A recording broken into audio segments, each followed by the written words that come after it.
అనవసరం అని చెప్పేసి అందరూ కూడా చెప్పడం, మరి దానివల్ల మరి జనసేన పార్టీకి రాజీనామా చేశాను. అలాగే వీళ్ళందరూ ఆదేశాల మేరకు అభిష్టానం మేరకు మరి వైఎస్ఆర్ పార్టీలో మరి జాయిన్ అవ్వడానికి, ఎందుకంటే నేను గతంలో ఇక్కడ పార్టీని పెంచి పోషించిన మంచిగా ఆ రోజున నాకు ఎమ్మెల్సీ ఇస్తానన్నా నువ్వు ఖర్చు పెట్టిన ఆర్థిక భారాన్ని కూడా నేను చూస్తాను, ఇబ్బంది లేదు నీకు ఉందని అంటే నేను ప్రజల్లోంచి గెలవాలని వచ్చి అనుకున్నానన్నా అని చెప్పి సున్నితంగా నేను తిరగరించి రావడం జరిగింది.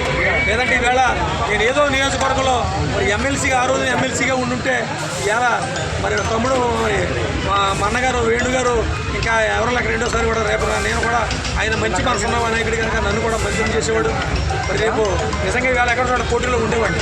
దురదృష్టం మరి భగవంతుడి నిర్ణయం మనం తప్పించలేం కనుక మరి ఆ రోజు నేను బయటకు రావడం, ఇవాళ మళ్ళీ పోటీ చేయడం, ఓడిపోవడం, మరి ఇక్కడ సీటు వస్తుందని ఆశించాను. మరి రాజకీయ పార్టీగా మరి కులాలని మతాలను కలపాలని సదుద్దేశంతో పెట్టిన పార్టీ అన్నాడు. ఎక్కడ కూడా సెట్టిపల్లి జాతికి ఎక్కడ కూడా గౌరవం లేదు. అలాగే మా సౌరోజిని, అలాగే మా సరోజనమ్మ, అలాగే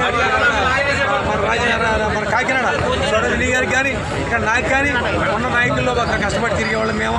అలాగే మాకు కడలేశ్వరమ్మ కూడా ఉంది. ఎవరికి కూడా ఏ విధంగా కూడా ఒక్క సీటు కూడా ఇవ్వకుండా మమ్మల్ని ఇచ్చేశారు. అక్కడ సరోజినికి కూడా గతంలో మరి రాజమండ్రి కాకినాడ రూరల్ ఇస్తామని చెప్పేసి చాలామంది మరి చెప్పడం జరిగింది. నాదెళ్ల మనోహరు ఆ రోజున చెప్పడం జరిగింది. ఆవిడ కూడా అది మరి ఆవిడ కూడా పాపం ఎంతో కష్టపడి తిరిగింది, చేసింది. అలాగే నేనైతే నా తిరుగుడైతే ఇంకా వర్ణాతీతం. మరి అందరికీ కూడా తెలుసు, అందరూ వేళ టికెట్ ఇవ్వలేదని ప్రతి ఒక్కరు అన్ని పార్టీలు కూడా బాధపడే పరిస్థితి.